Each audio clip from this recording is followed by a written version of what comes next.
Well, I'm ready for questions. It's everything is the same up to this point. We've had good practices, and guys are ready to play and compete against another team. Very good. Our first question is going to come from Robert Allen of Triple Play Sports. Go ahead, Robert. Yeah, Coach, have you had a chance to even look around at some of the games that have been televised and kind of gauge how this thing is going, at least as far as the atmosphere? I know it's not something you can control, but it is something that's part of football. I've watched a little bit here and there, not a lot. We practiced over the weekend, so I haven't seen a lot. But the games look normal. Obviously, there's just not fans for the most part, and I'm sure that the sound is much different. Best I can tell at this time. One other thing, you've talked a little bit about Chuba the last couple of weeks. What's your plan? I mean, what can you say as far as, you talked about last season that maybe he got the ball too much. How's your feeling about him going into this one? And you've got even more weapons maybe than a year ago. Do you agree? I would agree with that. He's going to get his carries. We'll base it on how he feels throughout the game, but I would hope that he wouldn't have to carry it 30 times a game. But if he does, for us to be successful on offense and he feels good, then we'll continue to give it to him. Thanks, Mike. Mm-hmm. Our next question comes from Scott Wright of the Oklahoman. Go ahead, Scott. And Mike, how has Braden Johnson done in taking advantage of the increased reps that he got last season? Braden's doing really well.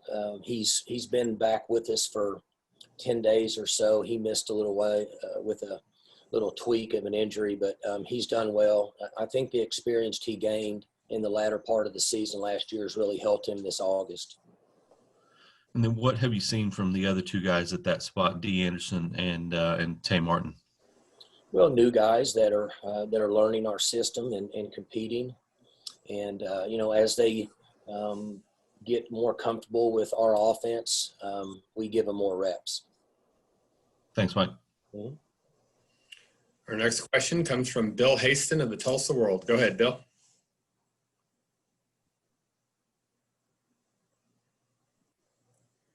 Sorry, Gavin. Hey, Mike, I get this from watching the series. So it seems like your message is to your players to make good decisions with regard to what they do away from the facility and where they go and whatever. So are you, you can't put ankle monitors on all these guys. Are you getting good reports on the way they've handled their business away from the facility? The only reports that we can get, Bill, is the testing. And last week we started the 3 times a week. We tested again yesterday. And as you know, I'm sure you've read up that we test Wednesday and then Friday. And so our results have been fantastic. And I think that's really the only information that tells us if they're doing a good job away from the complex.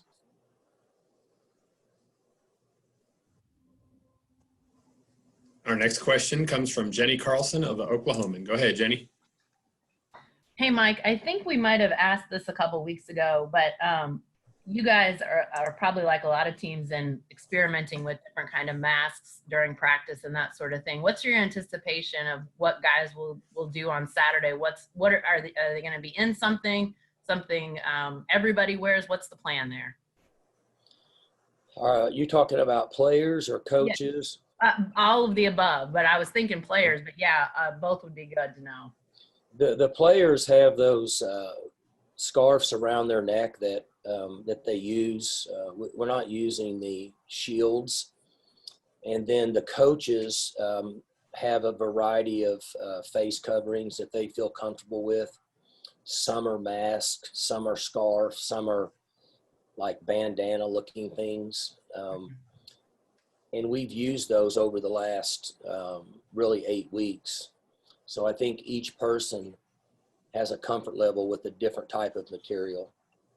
That I assume then that the players were trying different things to see what they felt best in. Is that an accurate statement?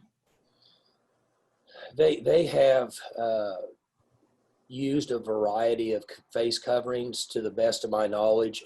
Because there's so many of them, I can't keep up with what they're all doing, but I know I've seen a number of things out there, and it seems like that each one of them as an individual has settled into what they're comfortable with. I had a question earlier about watching the games last Saturday, and I noticed that I don't think the players are wearing any face coverings, not any that I noticed. So I'm not sure what our players are going to do based on protocol from the Big 12. Okay, thanks. Mm-hmm. Our next question comes from Cody Nagel from Go Pokes. Go ahead, Cody.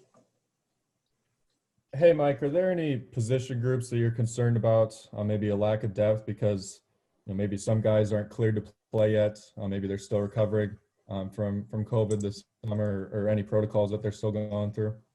Now we're in good shape. I'm comfortable with our depth at all of our positions. Okay. Our next question comes from Garen Emig of the Tulsa World. Go ahead, Garen.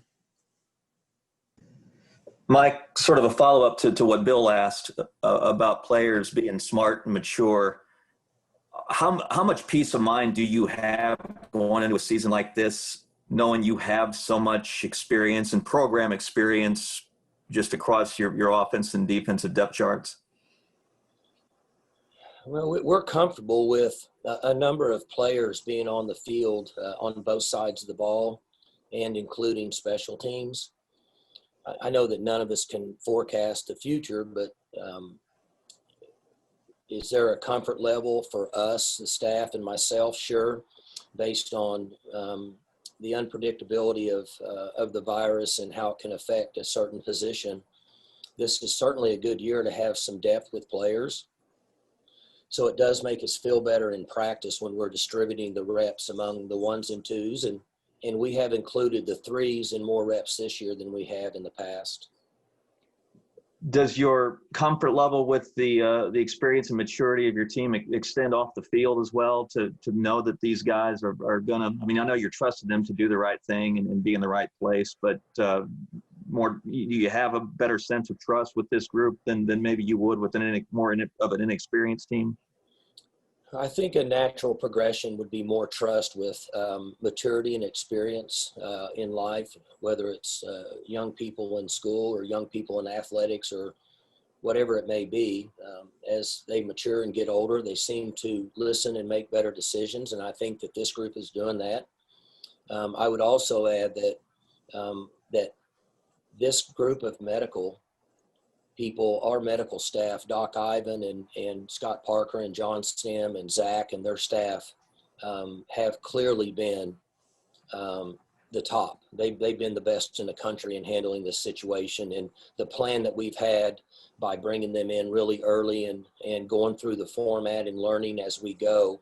I just can't imagine that anybody in the country has been better than us, and that's now starting to show. And that gives me a lot of confidence based on where we're at right now. They just had a fantastic plan, and it's worked from day one. Appreciate that. Sure. Our next question comes from Jacob Unruh of the Oklahoman. Go ahead, Jacob. Hey, Mike.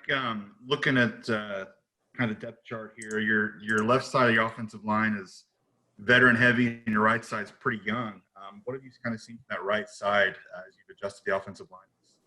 Well, I see that they're young, just like you said, and they're learning on the run. We have moved some guys around some, so we might balance that out based on where we're at as the game moves on.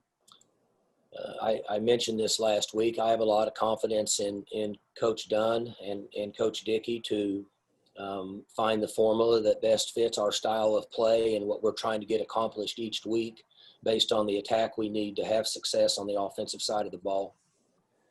Hunter Anthony's a guy that got a lot of experience last year. How has he improved? Well, he's doing good. He had some experience, not a lot. His body's in better shape now, the natural progression of maturity for him, and seeing more defenses and spending Another 12 months in the weight room with Coach Glass has really helped him. So he should improve each week. He's a guy that you look at and say, okay, if you're in the lineup for 6 or 7 games, you should play considerably different in the 1st of November than you will be in September. And that would be a normal progression for a young offensive lineman. Thanks. Our next question comes from Frank Bonner of the Tulsa World. Go ahead, Frank. Hey, Mike, I'm assuming the road game protocol may be a little different with COVID and everything. How beneficial is it for you guys in this unusual season to start the season with 2 home games before you have to start talking about travel protocol? You know, it's interesting, Frank. The travel and format with personnel and players is a complicated system on a normal year. It will actually be easier this year because our travel experience will be the same at home based on limitations with players, coaches, personnel, different people on the field. So I think it'll be easier. I know at Oklahoma State that we're only allowing people on the field that have to be down there in some sort of a working format. And so it simplifies the process more so than what it would on a traditional year where your home format is much different based on recruiting, prospects, a variety of different areas that can complicate a game day at home. With the virus and the format that we're using based on Big 12 policy, it makes it much simpler. So there won't be too much difference between home game protocol and travel protocol? You're exactly right. It'll almost be just the same because the only coaches, personnel, administrators, players, coaches that will be on the field at home and or on the road will be in some sort of working fashion. Thanks, Mike. Mm-hmm. Our next question comes from Jason Elmquist of the Stillwater News Press. Go ahead, Jason. Thanks for taking your time this morning, Mike. Looking at the depth chart, Brendan Presley, one of the only 2 true freshmen listed there. He's at punt return and wide receiver. With how deep that wide receiver position is, what did he showcase during the fall that made you guys think that you might want to try to utilize him during his true freshman year? Well, from day one, he's been, as advertised, ultra competitive, loves to play football. Fortunately, he's stayed healthy, which is very important for a true freshman. If you're going to get on the field, if you get dinged up a little bit and miss 7-10 days, it's extremely difficult to get ready to play. So his competitive level, his skill set, and his health has allowed him to put himself in position to play in the first game. Has his size been a concern at all translating to the D1? It hasn't been an issue with us at all. Again, I go back to his competitive nature and his willingness to do whatever it takes to be successful, and he overcomes his size. So for us, we haven't seen it become a factor in our practices. Thanks, Mike. Mm-hmm. Our next question comes from Barry Trammell of the Oklahoman. Go ahead, Barry. Yeah, Mike, this is a year in which you guys are really, hype's the wrong word, but great expectations are expected. You've had years like that in the past, and most of the time you've lived up to them. Whatever you saw in the past with these kinds of teams, experienced and talented, are you seeing the same kinds of things that this team can live up to the expectations? Well, I think we have a really good skill set. We have depth, we have maturity, and we have players that have competed in big-time conference games at home, on the road, bowl games. In my opinion, that's an important ingredient in having a really good season. This year's a little different our preparation, like most other teams in the country, has been altered at times based on the virus. And the health of your football team, and now that you throw in the effects or anything that could happen with the virus during the season, could play a little bit more of a role. But as we sit now, we're in good shape. So my answer to that question would be, as of now, I like where we're at with our team. But the health and maturity that we have has to stay priority in us for us to be able to continue to have a good season. Semi-related, have you had any opt-outs? We've seen across the country people just choosing not to play. Has anybody let you know they don't want to play because of the virus? We've had a couple players that at that point, which was a couple weeks ago or 3 weeks ago, I can't remember when it was, that had some concerns and decided to sit this season. But it's been very minimal with our team. We're still setting at 130 on our roster, so that number has been very minimal. Who were those guys? Well, they won't let me bring that up. I mean, I don't really mind if anybody finds out, but it's kind of a personal issue. And so if those players wanted people to know that they were opting out, I'm sure that they would have done like most young people do and put it on social media so everybody could know. Okay, thanks. Sure. Next question comes from Bill Haston in the Tulsa World. Go ahead, Bill.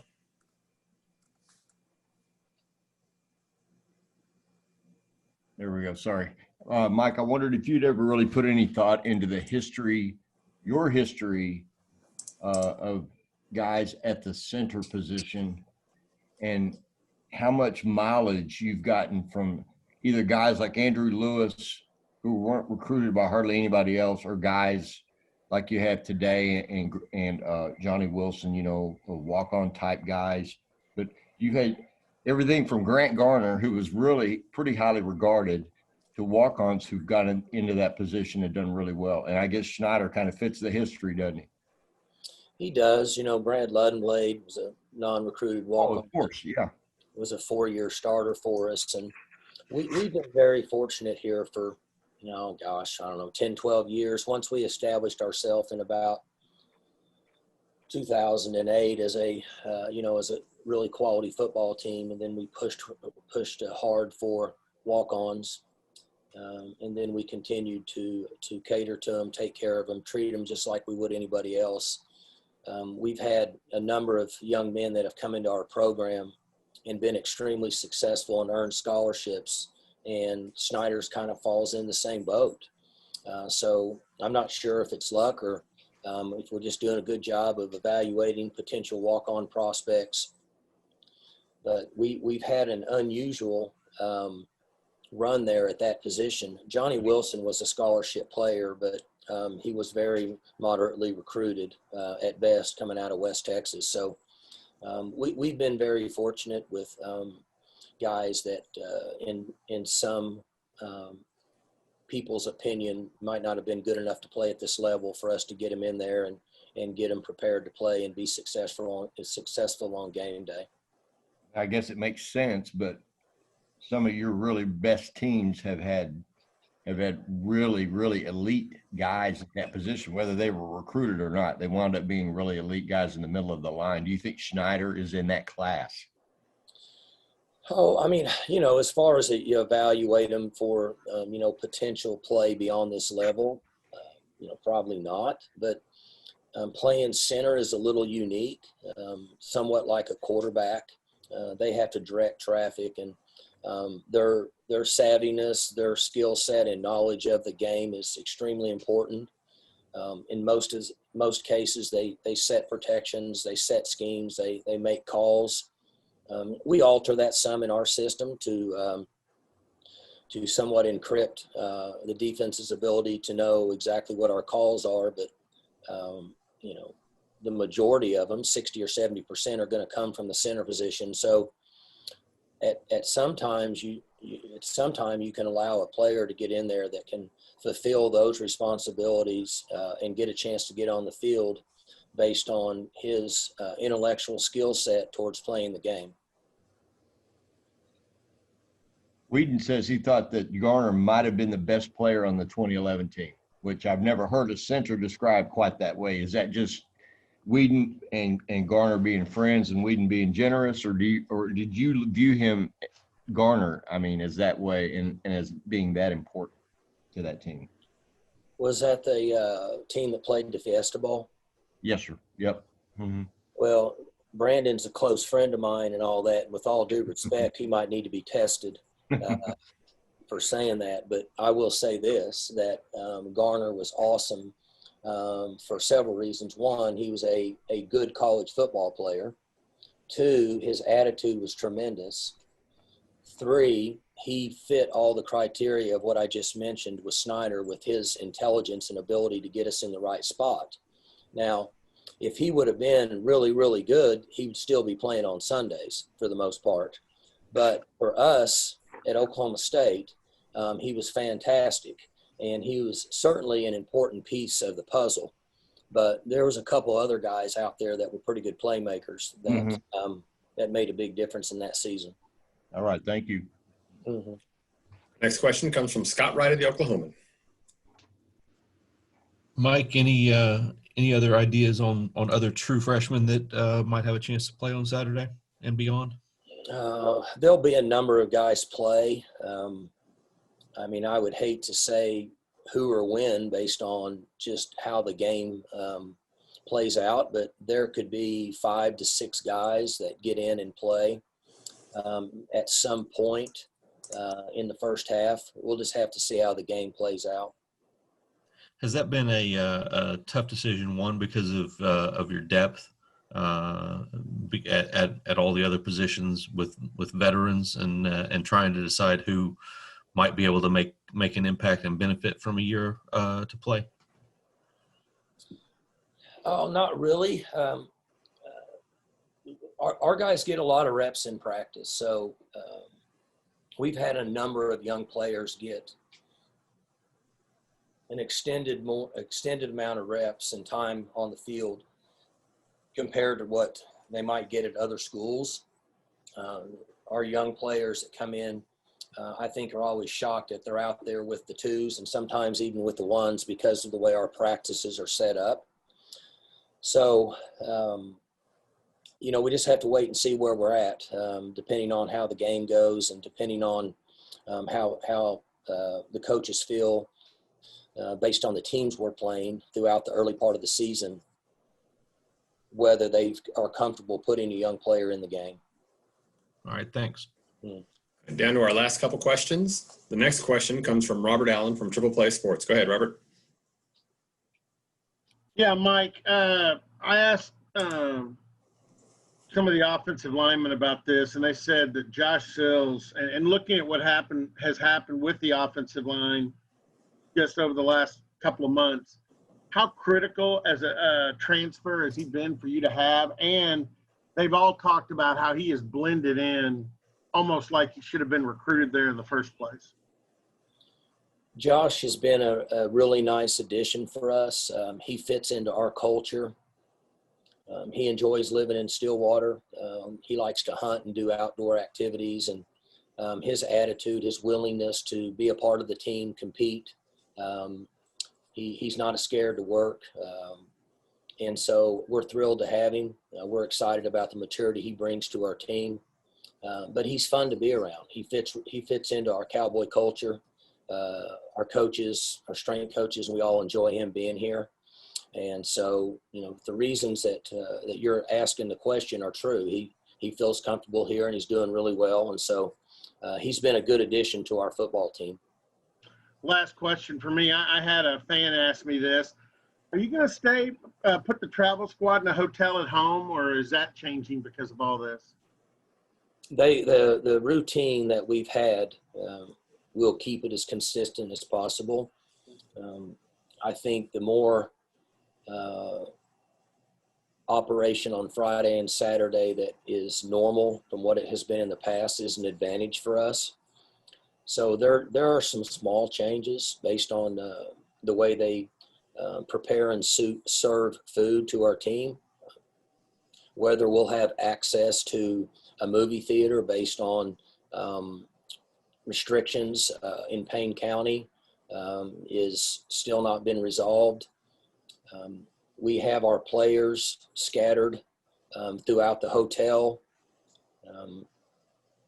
We should be a positive player with a negative player and not two negatives in one room. Those are all things that have been accounted for since really July. And I would anticipate that that's continued on throughout the next 3 months of the season. Thank you. Mm-hmm. And our final question will come from Jenny Carlson from the Oklahoman. Go ahead, Jenny. Hey, Mike, I don't know if you knew or realized this. I don't know if I did until a couple days ago, but it's been 10 years since you guys started doing kind of the mix and match uniforms with all the different combinations. What's been your impression of just the impact of that, if there is any? I mean, does it matter to you? Does it matter to the guys? Has that become something that is more important now, less important than it was? I'm just kind of curious how you've seen that go over the years. Well, the first thing is, Jenny, you just reminded me how old I'm getting. I didn't realize it had been 10 years. The second thing, on these Zoom calls, you have the best picture of anybody coming up by far, just so you know. If you saw me in real life, you would really be glad you saw that picture instead. I'm just telling you now, you should see Hastings and Trammell and then those guys compared to you. And then the other thing is this, the uniform's still important to them. It always has been. Justin Williams has done a great job working with Nike, and it is an extremely difficult job to try to lay these uniforms out, mix and match, keep the fans happy, keep administration happy, keep the players happy. And it all has to be done at least 1 year, and in some instances 2 years in advance. So it is important to the players. Like always, they like the gray, they like the gunmetal, they like the black. Those are their colors they like. It's interesting. The fans love the orange. So we try to mix and match. I stay out of it. I have no idea what we're wearing Saturday. Don't have any idea of helmets, decals, colors, any of that. But they enjoy the mix and match uniforms. We still get comments in recruiting about the variety and different things and colors that we have. So it is, in my opinion, as big a deal today as it was 10 years ago. I know when you started, or at least the word was when you started, it was basically some senior captains or some older guys that made the decision on what was being worn when. Has that continued, or is it different now? There's a group of them that go in the summer and have that discussion. But again, the majority of that is done a year in advance and sometimes 18 months in advance, with the exception of just, okay, this is what we might wear in a certain game this year. But that also depends on temperature and conditions. For example, if we were going to play this weekend and the temperatures were supposed to be close to 100 and the field turf was 150, we probably wouldn't wear black or gray. We would try to wear something that would be more suited for keeping them cool and so on and so forth. But they do have some input during the year through Justin. I stay out of all that. It's one area that I don't have to get involved in that allows me to do something else during the day. Cool. Thanks. Mm-hmm. Thanks, everybody. Coach, while we have you here, is there any other final things that you'd want to talk about that maybe we missed? No, I think we're good. Enjoyed it, guys. It's a quick 30 minutes. We'll see you guys, I guess, Saturday next time I'll see you. Y'all be safe.